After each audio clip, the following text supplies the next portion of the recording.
പ്രിയ പ്രേക്ഷകർക്ക് സീരിയൽ ന്യൂസിലേക്ക് സ്വാഗതം. കൂടുതൽ സീരിയൽ ന്യൂസുകൾ അതിവേഗം ലഭിക്കുന്നതിനായി ഈ ചാനൽ സബ്സ്ക്രൈബ് ചെയ്യുക. ബെൽ ഐക്കൺ മറക്കാതെ ക്ലിക്ക് ചെയ്യുക. വീഡിയോ ഇഷ്ടമായി എങ്കിൽ ലൈക്ക് ചെയ്യാൻ മറക്കരുത്. നമ്മുടെ പ്രിയ പരമ്പരയിൽ സുപ്രധാനമായ വഴിത്തിരിവാണ് വന്നു സംഭവിച്ചിരിക്കുന്നത്. ഒടുവിൽ ഡോക്ടർമാർ വിധി എഴുതിയിരിക്കുകയാണ്. രാധികയ്ക്ക് ഇനി അധികനാൾ ജീവിക്കാൻ സാധിക്കുകയില്ല എന്ന്. ഇതോടെ മണിക്കുട്ടി എന്താണ് ചെയ്യേണ്ടത് എന്നറിയാതെ ആകെ പകച്ചു പോകുന്നു.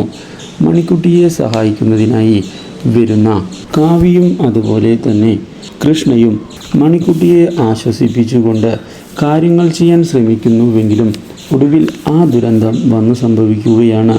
മണിക്കുട്ടിയെ വിട്ടുകൊണ്ട് രാധിക എന്നേക്കുമായി വിട പറഞ്ഞു പോവുകയാണ്. അപ്രതീക്ഷിതമായ രാധികയുടെ ഈ മരണം ഞെട്ടിച്ചു കളഞ്ഞതിനെ തുടർന്ന് മണിക്കുട്ടി മാനസികമായി ആകെ തകർന്നു പോയിരിക്കുകയാണ്. ഈ അവസരം ഉപയോഗിച്ചുകൊണ്ട് മണിക്കുട്ടിയെ ഇവിടെ നിന്ന് പറഞ്ഞുവിടണം എന്നുള്ള ആവശ്യവുമായി മുന്നിലേക്ക് കടന്ന് വരികയാണ് ജയ. പക്ഷേ അനാഥയായ മണിക്കുട്ടിയെ ഇനി എങ്ങോട്ടും വിടുന്നില്ല എന്നുള്ള കാര്യം വ്യക്തമാക്കുന്ന നമ്മുടെ കാവ്യ അവൾ തൻ്റെ മകളായി ഈ വീട്ടിൽ തന്നെ വളരും എന്നുള്ള കാര്യം അറിയിക്കുകയും മുത്തിൻ്റെ സഹോദരിയായി തന്നെയാണ് ഇനി അവളെ ഈ വീട്ടിൽ വളർത്തുക എന്ന് അറിയിക്കുകയും ചെയ്തിരിക്കുകയാണ്.